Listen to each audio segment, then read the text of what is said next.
Thank you. I requested that. See, today's all about me.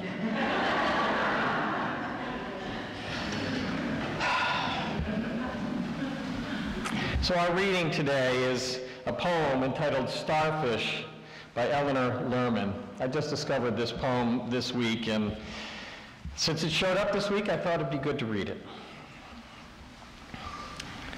This is what life does. It lets you walk up to the store to buy breakfast and the paper on a stiff knee. It lets you choose the way you have your eggs, your coffee. Then it sits a fisherman down beside you at the counter who says, "Last night the channel was full of starfish." And you wonder, is this a message, finally, or just another day? Life lets you take the dog for a walk down to the pond where whole generations of biological processes are boiling beneath the mud. Reeds speak to you of the natural world. They whisper, they sing. And herons pass by. Are you old enough to appreciate the moment? Too old? There is movement beneath the water, but it may be nothing. There may be nothing going on. And then life suggests that you remember the years you ran around, the years you developed a shocking lifestyle, advocated careless abandon, owned a chilly heart. Upon reflection, you are genuinely surprised to find how quiet you have become. And then life lets you go home to think about all this, which you do for quite a long time. Later, you wake up beside your old love, the one who never had any conditions, the one who waited you out. This is life's way of letting you know that you are lucky. It won't give you smart or brave, so you'll have to settle for lucky. Because you were born at a good time, because you were able to listen when people spoke to you, because you stopped when you should have and started again. So life lets you have a sandwich and pie for your late night dessert, pie for the dog as well. And then life sends you back to bed, to dreamland, while outside the starfish drift through the channel with smiles on their starry faces as they head out to deep water, to the far and boundless sea. Eleanor Lerman's poem, Starfish.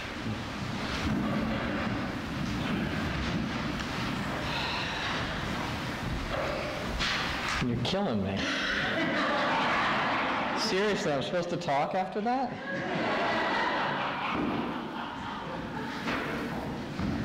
Thank you so much. Through no plan or design, I start my sermon off with the same 4 words Jeff started off his reflection. Well, here we are. My last Sunday in the pulpit for quite a while. And I have to tell you, this is one of the favorite things that I do, standing here in front of you every Sunday, so it's hard to think about that. And I've got so much that I want to say to you.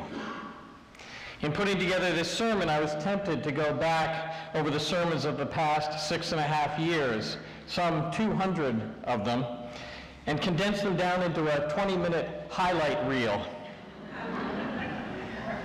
But the problem with that is that we're here now, and those messages were made for who we were when they were delivered. You see, a congregation is a living, breathing organism that changes over time. And while it's true that some sermons deliver themes that are timeless, or at least most preachers like to believe they will be, they are meant generally for a congregation that's in a particular place at a particular point in time. That's why books that are made up of compilations of sermons, a preacher's greatest hits, are rarely bestsellers. So I disposed of the idea of a highlight reel. Then I thought I'd leave you with a list of the things that I wish and hope for you while I'm gone.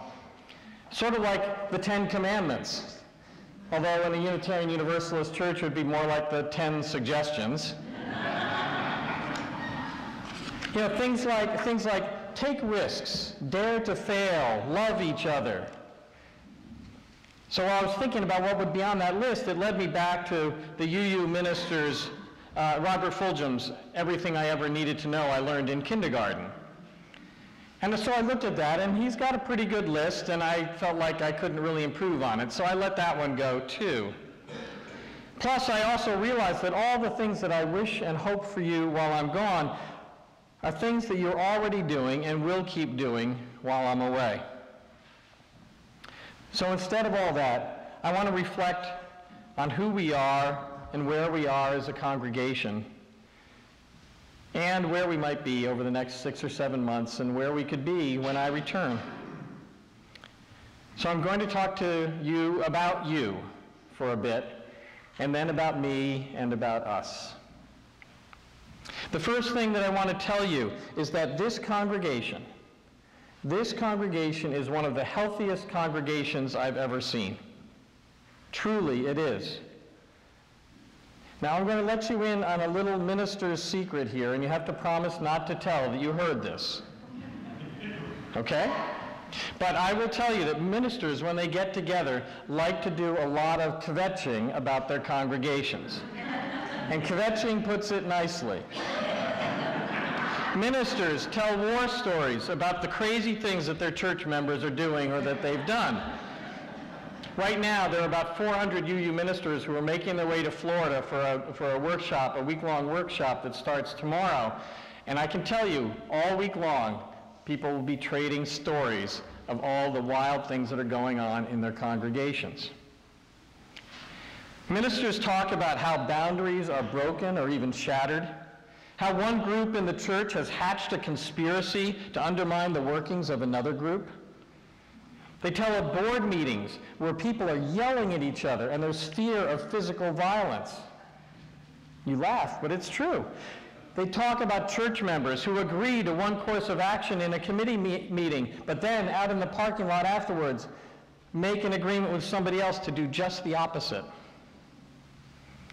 Some of the tamer stories that we hear are of financial struggles that a congregation might be having, or how fewer and fewer people are showing up on a Sunday morning and they're struggling for their very survival.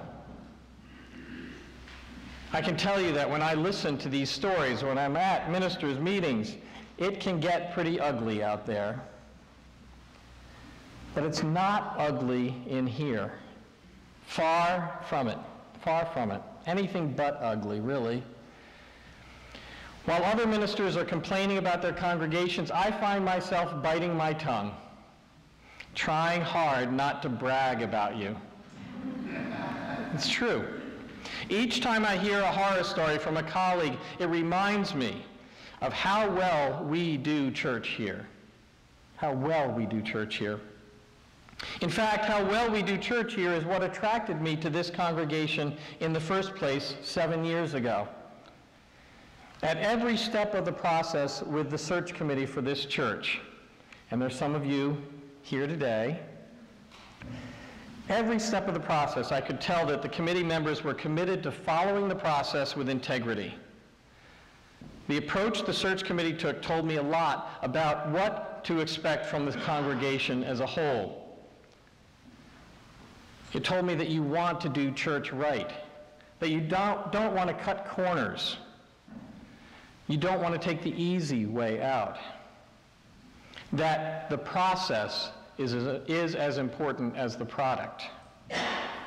And I can tell you that my suspicions have been borne out over the past 6.5 years. When I hear what other colleagues are dealing with in their congregations, I issue a silent prayer of gratitude. And I thank my lucky stars to be serving you, a sound and healthy congregation. Oh, and I'm not always successful at biting my tongue either. I do boast about you often. And I can tell you that there are lots of ministers out there who are very envious and would love to serve a congregation like this one, who would love to serve this congregation, actually. That's why I don't brag too much. One of the signs of a healthy and vital congregation is how you trust your leaders and how well you trust your leaders. Yes, we debate changes to our bylaws and whether we should refinance the mortgage, which we're doing tonight at our congregational meeting, so please be here if you can. We need you and we need your vote. We debate these things, but we let our leaders lead. There are so many examples of this that it's hard to know where to begin, but the one that's right in front of us right now is the sabbatical planning team, which Jeff alluded to. Jeff was a part of. Marilyn Huff chaired, and Marilyn's here right now. Marilyn led a group of individuals committed to making the time of my leaving and the time of my return and all the time in between run smoothly and to make those transitions seamlessly. They spent hours and hours at the task, and they developed a plan that I'm sure will achieve their goals. And there hasn't been any second guessing by our members. No one has tried to intervene or overturn their decisions. The board and the lay leadership council didn't do any micromanaging. We tasked a group with a mission, and we let them do their work, trusting them to do what's best for us. That's a sign of a healthy congregation. Another important sign of our health and vitality is to look at how much is going to go on here while I'm away. While everyone likes to be needed, I certainly like to be needed. I am amazed and grateful for the fact that you're going to do some terrific work while I'm away. Just a few examples. The Threshold Congregation team is going to keep working with you on creating a vision that will establish the basis for a capital campaign. The stewardship ministry team is going to get our mortgage refinanced so that we have more cash, so that we can do some of the things we want to do, like finishing the basement space below this sanctuary. Our property committee is already well on its way in that work.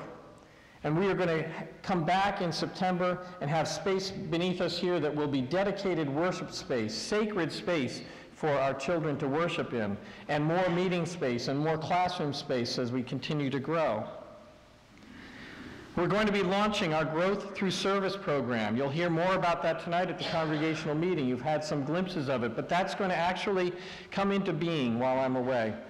And it's an innovative program that's going to change individual lives and change our congregation. And that's not to mention all the things that we do every day, day in and day out, as a matter of course. We host families through the Interfaith Hospitality Network. We're going to conduct our pledge drive. We care for and nurture our most vulnerable members.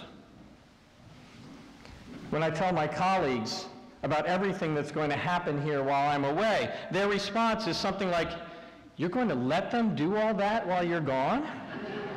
You trust them that much?" And my answer to them is, let them. I couldn't stop them if I tried.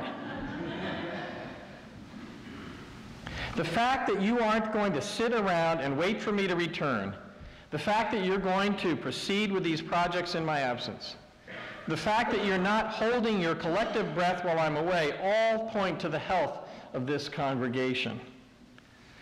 It shows me, and it should show you, the truth of our relationship,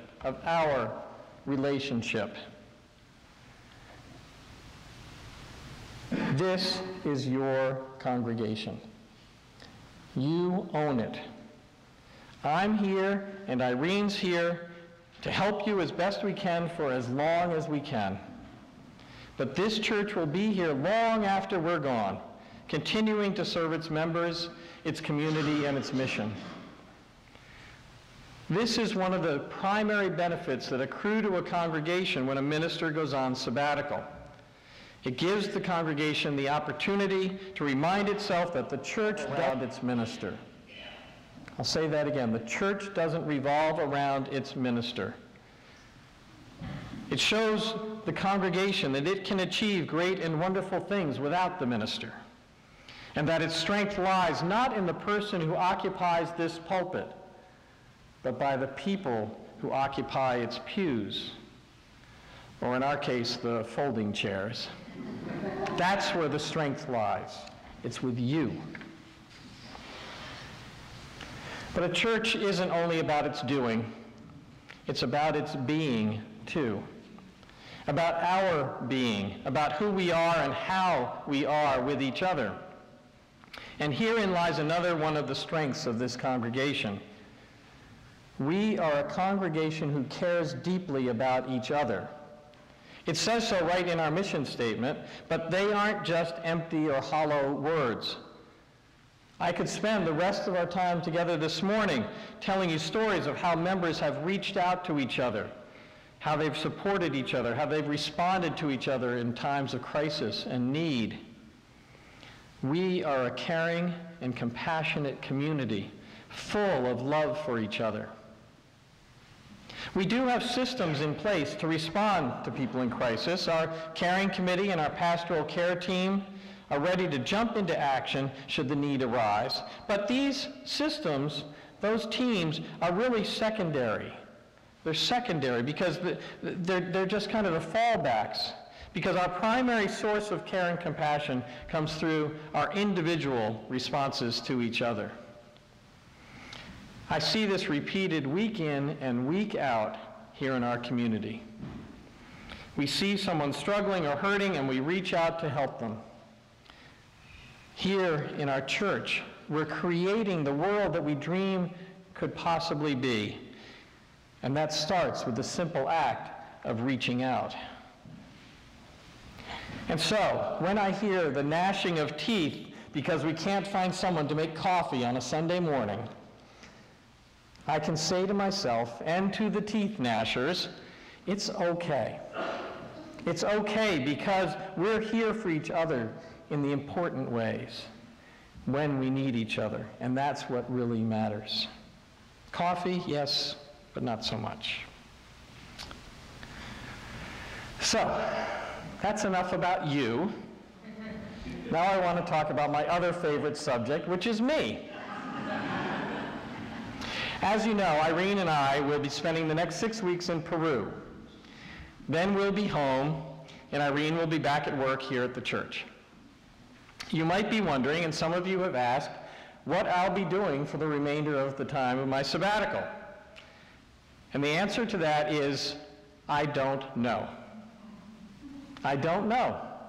Now, it may sound to you like I've failed to plan for the balance of the time I'm going to be away, but the truth is that I have been working very hard at not planning.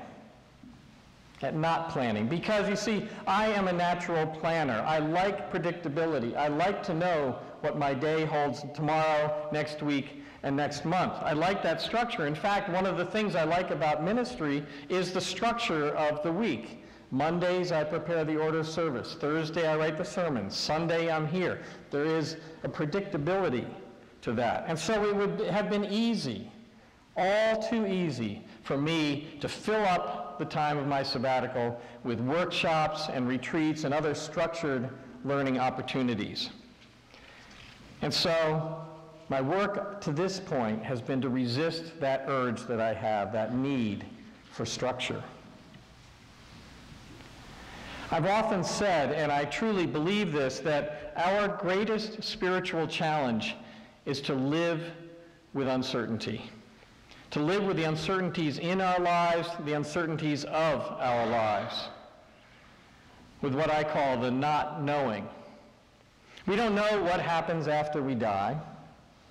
We don't know if there is a God, and if there is, what she's like. We don't know if there's some grand plan that's already been laid out for us, or whether it's all just dumb luck and randomness. We don't know these things. We don't even know what tomorrow will bring, be it some great gift or some horrible tragedy. This is our lot in life, to not know. And so to be spiritually mature, it means that we have to be able to cope with this uncertainty, to be comfortable with uncertainty, maybe, perhaps someday even to embrace uncertainty. So I decided that following our time in Peru, I would create for myself a time of not knowing. My intention is to create and to hold open space in both my calendar and in my mind, open space that will be filled by what arises. I know that I want to include certain activities while I'm gone. I'm going to hopefully continue running, playing the guitar, finding maybe a spiritual practice that I can engage in on a daily basis. But beyond that, I want to be open to what the universe presents to me, to whatever opportunities it sets before me during this precious time. I want to live with the uncertainty of not trying to control and direct the course of the next few months of my life. So it's all about that letting go stuff that I preached about a couple of weeks ago, if you were here, the letting go. They say that you preach the sermon you most need to hear yourself. So I can tell you that at this time of not knowing, as it approaches, as it's right here in front of me, it sparks some serious anxiety. I'm wishing I had scheduled things. I'm afraid of wasting the time. And that tells me just how much I need this time of not knowing and how much I can learn from it. Right now, the question that presents itself to me is, do I trust? Do I trust? Do I trust that something will arise in this open space that I'm creating? Do I trust that whatever it is will be meaningful and worthwhile? Do I trust that God will honor my intention and put before me opportunities for growth and learning? Do I trust? That's what I'm wrestling with right now. So in some ways, my sabbatical has already begun. I don't know how all this will turn out, which is, I guess, the point of all of this. And all I can say is stay tuned. I'll let you know when I get back. So there's a lot of not knowing that's facing me right now, but I do know one thing. I do know one thing as I stand here today, and that is that it is a great privilege to be your minister.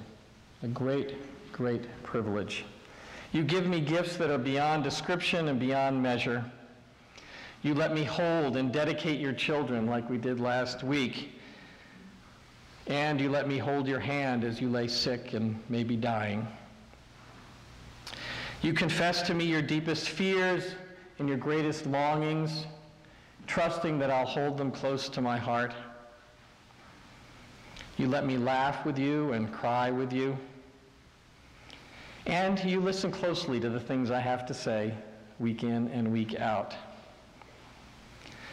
While sometimes we may disagree, we do so from a place of mutual respect, so our disagreements don't threaten our relationship. I'm not embarrassed to tell you that I love you and that I feel loved by you. That, to me, is the greatest gift of all. So for a while, we'll be apart, and we'll be wondering what each other is doing. I leave here, I tell you, I leave here without a single concern, not a single worry about you, because I know you are in good hands. I know you're in good hands because they are your own hands, bound together with the hands of each member of this blessed community.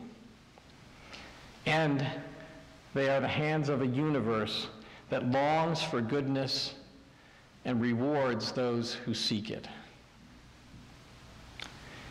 So this day, and in the months to come, I wish you peace. Amen.